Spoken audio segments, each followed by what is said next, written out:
All right, so we are on page 617 of your book, number 72. This is just some practice with identifying whether a salt is acidic, basic, or pH neutral. You can use it to help you solve Padgett's number 10 and 11.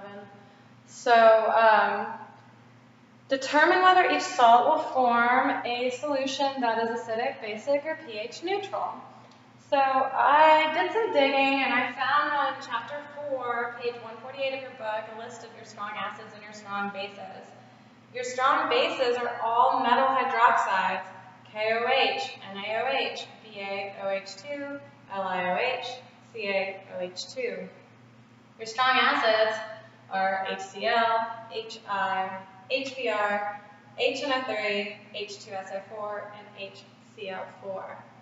So this will be helpful in determining our salt acidity or basicity or neutralism.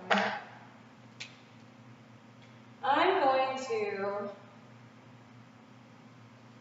divide it right here for Al and NO3. So so we know that the aluminum can like kind of vary in charge. But we know that NO3 has a charge of -1, right? And if you look over at our strong acids list, it's the NO3 minus is the conjugate of a strong acid.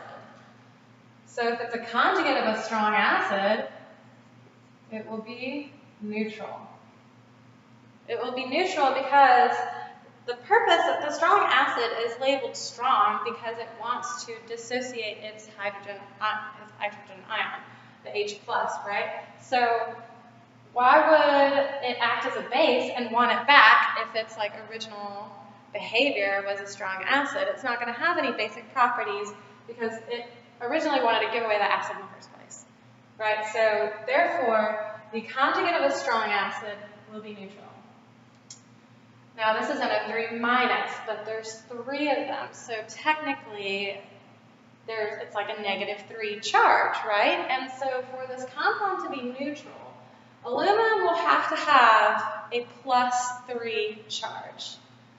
So aluminum will have a +3 charge, and that's pretty positive. So a Lewis acid wants electrons; it's electron accepting. And if you have the charge of +3, then you are very electron accepting. You are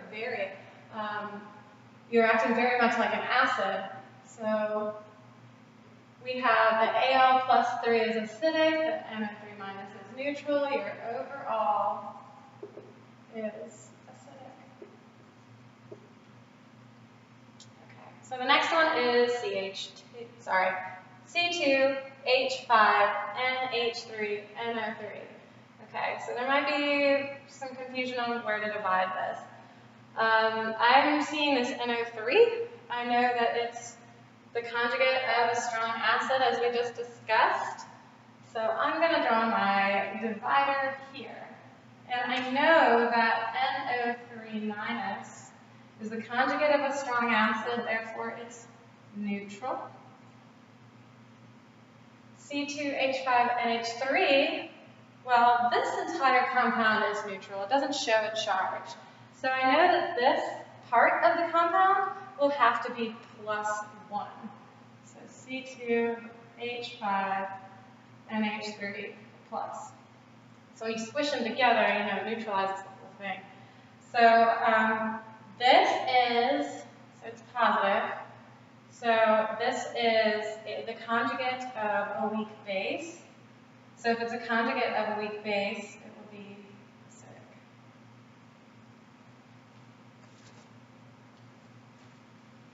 So the overall is acidic. Okay. Let's look at this one, K2CO3. So how do we decide where to draw our squiggle? Well, I see that potassium right there, and metal hydroxides like you can have a potassium hydroxide making a metal hydroxide. So it is the conjugate of a strong base.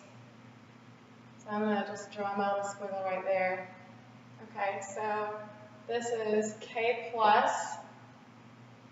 Now I know that potassium just has a +1 charge, but there's 2 of them. So if you are unfamiliar with CO3, you could infer that it has a charge of -2 by itself because you have 2 potassium. The whole thing is neutral, right? So in order for it to be neutral, there would have to be 2 of these for 1 of those. So I already said that this is a conjugate of a strong base, so therefore it will be neutral. And this conjugate is not on our strong base or strong acids. So how do we determine if it's the conjugate of a weak base or a weak acid? Well, so if it's the conjugate of a weak base, it should have a hydrogen in it. So if it's acting like an acid itself, it should have a hydrogen in there, but it doesn't. So you would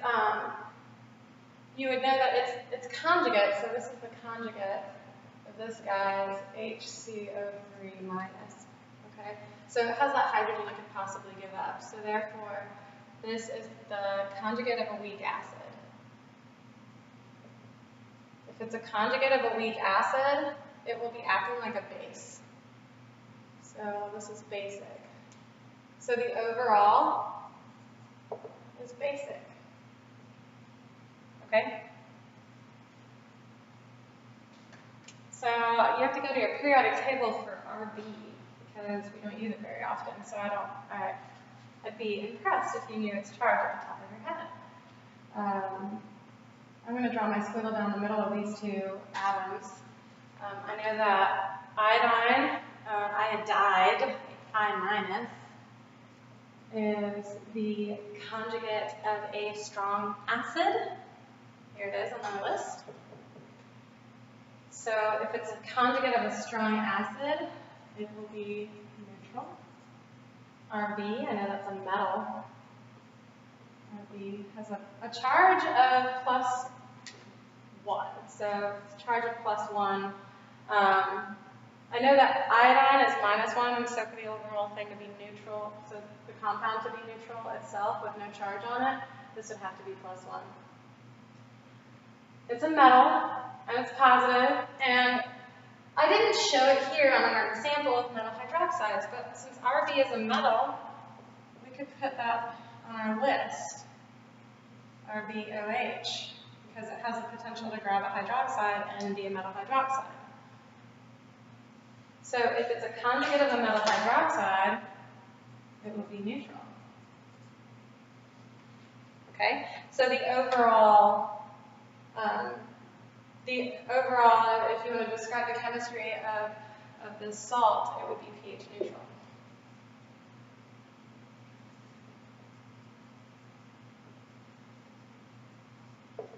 Okay, so now I'm going to divide it here. Let's see, so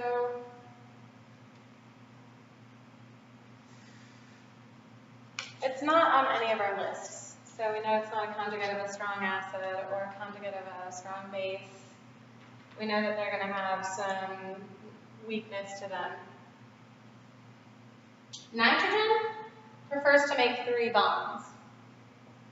Okay, this is how it's neutral. When it's bound to 3 things and it has 2 lone pair on it. So if it's bound to 4 things, it will have a positive charge. Here, when we drew a squiggle down the middle, we drew this. So this is NH4+. So therefore, this is ClO-.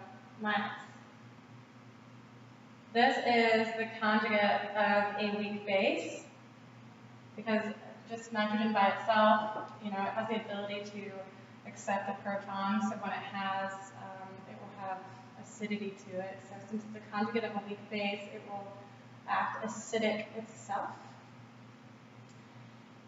This will have the potential to accept a proton. So this will act as a base. It will be basic. So now they're both conjugates of, this is a conjugate of a weak base, making it acidic. This is a conjugate of a weak acid, making it basic. So now what do? How do we decide if the compound is acidic, basic, or pH neutral? It's not going to be pH neutral because they're both exhibiting properties of acidity and basicity. So it's really going to be the magnitude of their, like the strength of how, like their Ks and their Kbs, right? Of how well they act as an acid or how well they act as a base. So you're going to go and have to compare those Ks and Kb values. So the Kb value for ClO minus, so in the book you'll probably find HClO Ka to be 2.9 times 10 to the negative 18. And then the Kb of NH3 is going to be 1.8 times 10 to the negative 5. So this is not HClO. You're going to have to find a Kb for this. So the way you find Kb is you divide Kw by Kw by Ka to get Kb. Kw is 1 times 10 to the negative 14. You have your Ka down here, so I'll just actually put that here. 0 times 10 to the negative 14 divided by 2.9 times 10 to the negative 18, and you will get 3.4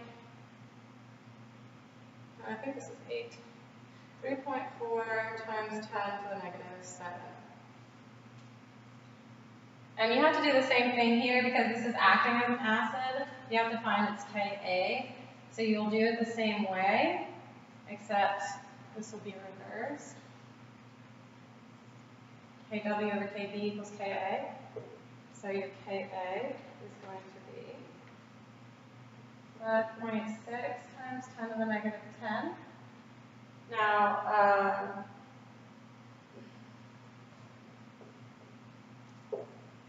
which one is larger? The Ka or the Kb?